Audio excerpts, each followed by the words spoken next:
Welcome to Mr. Criminology, where we share for you to learn and succeed. In this video, we will be discussing Article 186 or Monopolies and Combinations in Restraint of Trade. Monopolies and Combinations in Restraint of Trade. There are three punishable acts under Article 186. First, combination to prevent free competition in the market. Second, monopoly to restrain free competition in the market.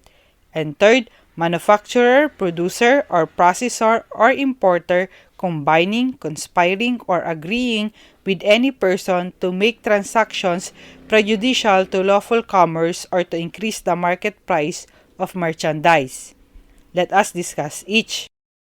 First punishable act, combination to prevent free competition in the market. May tatlo itong elements. First, it is committed by any person, thus anyone can be held liable under this article. Second, he either enters into any contract or agreement or took part in any conspiracy or combination in the form of trust or otherwise. Third, the purpose is in restraint of trade or commerce or to prevent by artificial means free competition in the market. Ano nga ba itong combination? The Supreme Court has defined combination in restraint of trade as an agreement or understanding between two or more persons in the form of a contract, trust, pool, holding company, or other form of association for the purpose of unduly restricting competition, monopolizing trade and commerce in a certain commodity, controlling its production, distribution, and price, or otherwise interfering with freedom of trade without statutory authority. Illustrate natin. Sa isang lugar, ang nagtitinda lang ng bigas ay si Maria, Marites at Mercedes. Ngayon si Maria, Marites at Mercedes ay nagkasundo na ang price per kilo ng benta nila ay 60 per kilo. Hindi pwedeng magtaas o magbaba ng presyo ang isa. Kung magtataas man o magbababa ng presyo, ganun din ang gagawin ng iba. Dito na-violate yung first punishable act. Present yung first element, pati yung second element by virtue of their kasunduan. At yung third element, present din kasi dahil sa kasunduan nila, wala nang free competition ng market ng bigas sa kanila. Diba pare-parehas na sila? Second punishable act, monopoly to restrain free competition in the market. May tatlo din itong elements. First, the offender is any person, so kahit sino ay pwedeng liable. Second, he either monopolize any merchandise or object of trade or commerce, or combines with any other person or persons to monopolize said merchandise or object.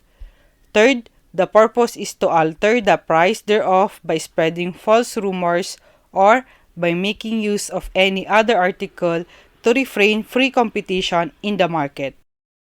The Supreme Court has defined monopoly as a privilege or peculiar advantage vested in one or more persons or companies, consisting in the exclusive right or power to carry on a particular business or trade, manufacture a particular article, or control the sale of a particular commodity.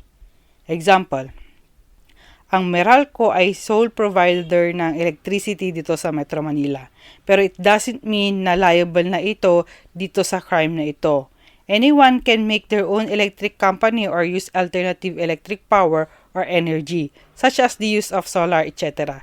Hindi ka naman pinagbabawalan ni Meralco gawin yun.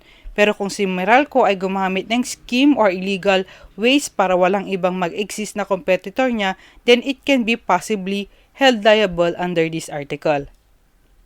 Third punishable act, manufacturer, producer, or processor or importer combining, conspiring, or agreeing with any person to make transactions prejudicial to lawful commerce or to increase the market price of merchandise. May tatlo itong elements.